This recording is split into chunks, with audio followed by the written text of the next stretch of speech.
ni Padre o sa team nga bisan naminaw mo wala makasabot, dili makasa, murag gilabay lang ang mga lecture. Alas 11, alas 12 kadlawon manawag kung unsay buhaton. O nya pangutano na mo apel bakas katikisi may apel. Pero wa gyapon, nanawag lang gyapon kay wala kay balo. So karon mo na inyong time ipangutana, palihog lang. Ipangutana unsay nakalibog ninyo. Palihog lang ipangutana. Ikaway-kaway lang, ako ray mo dool sa inyo. Okay, magsugod ta ha.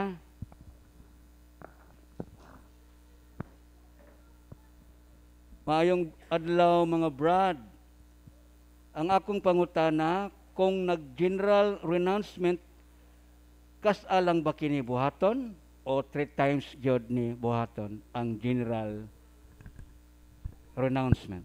Okay, ang renouncement sa tanan nga mga attachment sa occult o mga sinful lifestyle is nagdepende na siya sa stronghold. Mao na nga base sa among kasinatian, importante ang renouncement. For example, na may renouncement of occult third eye. I-renounce nimo ng imong abilidad nga mga kita kag mga espiritu. Mailhan namo na kon unsa ka grabe ang stronghold sa yawa sa maong tao nga open ang third eye during sa renouncement. Kay kung maglisod gani siya basa ana, meaning ang daotang espiritu nga naniya dili willing nga buhian siya. Mo na kinahanglang balik-balikon ang maong renouncement. Pero kung kita sa first renouncement nato wala kay reaction pero naapatay attachment. Murag naka-feel ko nga ibutanta purag na pa may part na ko murag ganahan ko mobalik og albularyo. Nga karon kay dili man jud ni maayo pero ang akong pagbati so kwahi sa akong nahibaw-an. So pwede ta maghimo og kanunay nga renouncement. So ang renouncement di ay mas maayo kung kanunayo nato naghimo. Ngano man kay isa na katimaan nga atong girenew kanang renouncement God is gipakita na to pwede na to nahimon karaadlaw tungod kay atong gipakita sa Ginoo nga misalig gyud ta niya o gisalikway na to si Satanas ug ang iyang mga saad ug mga buhat karaadlaw. Mao na ituyo, mao na nga ang renouncement mas maayo himuon kanunay. Mao dito ba? Okay, dugang pangutana.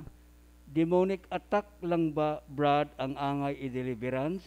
Dili day pwede ang mga naay cancer patient? So, ang exorcism, balikon ako, ang exorcism gyud sa stricto nga pagkasulti is para gyud sa mga tao nga under sa demonic attack. Unya, naman gyud mga sakit nga matawag nato natural illness. Natural.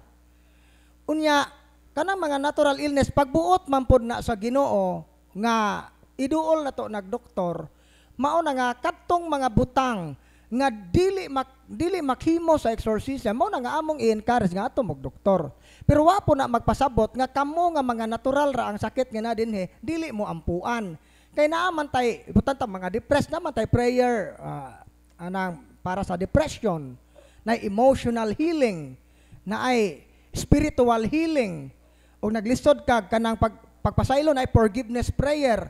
So natay prayer ana, pero what dili na napoy kanang batawag physical prayer for physical healing.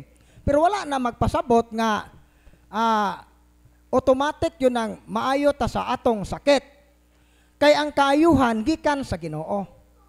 So kung pananglit gibuhat na niyo tanan pero ang Ginoo wa gyud modungog sa atong mga pagampo, masakiton tagihapon, mao ni timan-anay nato nga dunay purpose ang Ginoo nganong masakit ang tao. Una, kining gitawag CPR. Una, gi-allow sa Ginoo nga mag-suffer ta for our conversion. C is conversion. Aron ta mabag-o. Ikaduha, labi na atong mga buutan nga mga tao nag-alagad sa Ginoo pero nganong gihasol gihapon purification. Ikaduha, purification. I-purify ta. Kay bisan pag nag-alagad ta sa Ginoo pero dili ta perfect. Daghan ta mga imperfection. Through sufferings, through sickness, i-purify ta. Ikatulo, Labi na og limbungan ta nga pagkatao, daghan tag gitumban, daghan kay tag nasadaan, mao na nga ang sakit i-allow sa Ginoo. Ikatulo na reparation, panghimayad sa atong mga damage. Mao na nga kung pananglit gibuhat nato ang tanan, wa ta ayuha, or i-allow sa Ginoo nga kining atong sakit mao ni bawno nato sa kamatayon, ato nang dawaton. Kay ang tuyo ana para na sa atong conversion, purification o reparation sa atong mga sala. Mao ni tubag.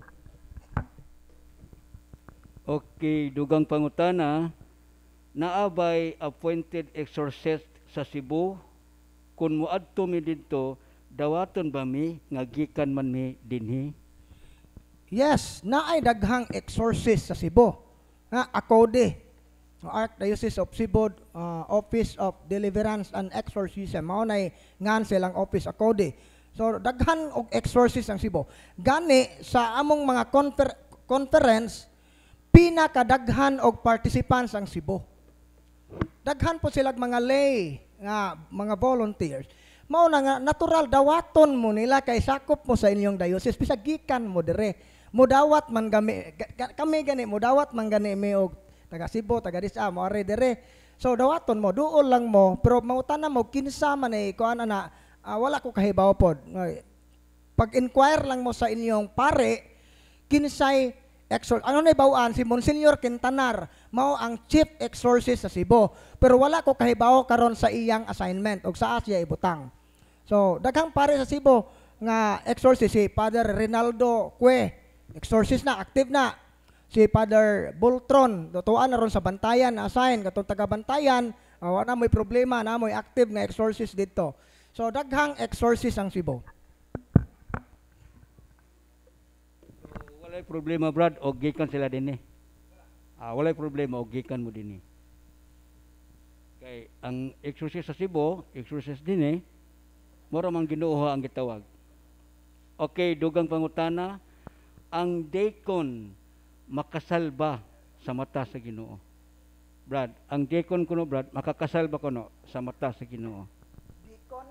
Deacon, oh. Ang deacon pwede ba maka-solemnize o kasal kung gitugot sa obispo. No, gani ang deacon pwede siya mo bunyag.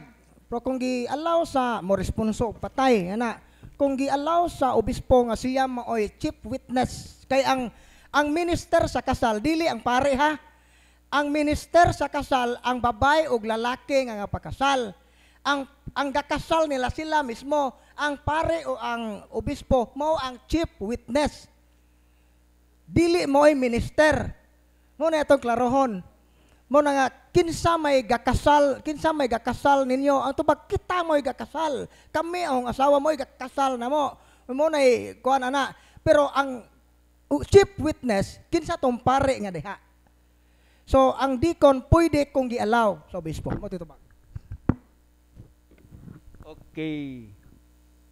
Dugang pangutana, good morning, tanan, mayong buntag sab. Unsa ba ang tinuod sa pag-touch sa dugan kung time na sa kordero sa Dios? Mao ba i-touch sa Latin, miseri nobis? Mao ba i-touch sa dugan? Unsa man i-touch tapion sa dugan, inikanta sa kordero sa Dios. Unsay litokon mo pasabot nila? Unsay?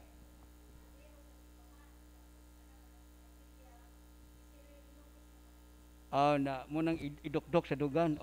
Pwede ba kuno idokdok sa dugan o sa kapilya, Brad? O kantahaw na ang Mr. Nobis. Okay, kana siya kana mga mo na sa mga traditional nga practice sa simbahan during sa kordero mupukpok ta sa dughan. Mo na mo gamit kanang Agnus Dei ng Quitolis Peccata Mundi na Mr. Nobis Latin pa man misa sa una.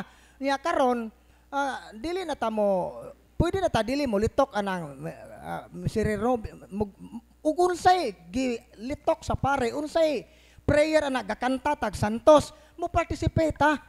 Dili kay magama tag atong kaugalingong prayer nga pukpuk way problema mo pukpuk ta panahon sa kanang kordero pero ayaw pagdibuhog imong prayer. Kay nga naman mo participate ta sa kanta sa simbahan. Mao man ay balaod karon sa misa. Active participation of the faithful. So mao bitaw na nga kon sa Latin nga misa tingtambong naitaas kay nga prayer ana mupukpok katong confiteor mo nay litokon ana. Pero sa Novus Ordo nga misa na dili na to na himuon tungod kay naa na may guideline nga misa ug unsay gikanta ana nga kana og Latin nga Agnus Dei kana atong kantahon ug in English nga Cordero kana atong mo participate ana. Pero during sa pagkanta na pwede ta mo dili wa po nagibawal nga pwede ta mo pukpok kay isa na katimaan nga giangko na to nga makasata.